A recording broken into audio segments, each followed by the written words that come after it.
You're tempting me to say some very harsh things about some of our media friends. And I have a question for Stephen Miller about Doge.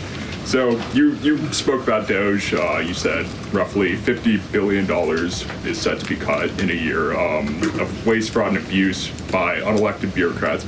We're hearing this ironic narrative from the president's critics and the left-wing media that Elon Musk is an unelected bureaucrat and he's doing all this terrible stuff.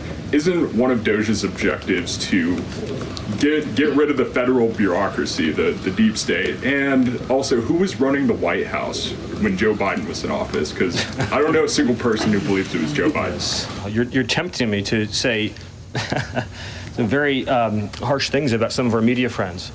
Yes, it is true that many of the people in this room for 4 years failed to cover the fact that Joe Biden was mentally incompetent and was not running the country. It is also true that many people in this room who have used this talking point that Elon is not elected fail to understand how government works. So I'm glad for the opportunity for a brief civics lesson. A president is elected by the whole American people. He's the only official in the entire government that is elected by the entire nation, right? Judges are appointed, members of Congress are elected at the district or state level, just one man. And the Constitution, Article 2, has a clause known as the vesting clause, and it says the executive power shall be vested in a president, singular.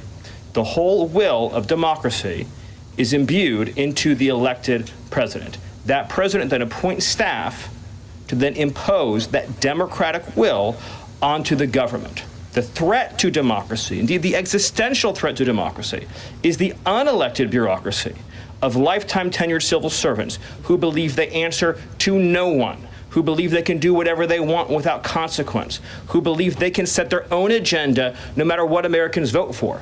So Americans vote for radical FBI reform, and FBI agents say they don't want to change. Or Americans vote for radical reform on our energy policies, but EPA bureaucrats say they don't want to change. Or Americans vote to end DEI, racist DEI policies, and lawyers at the Department of Justice say they don't want to change. What President Trump is doing is he is removing federal bureaucrats who are defying democracy by failing to implement his lawful orders, which are the will of the whole American people. Thank you.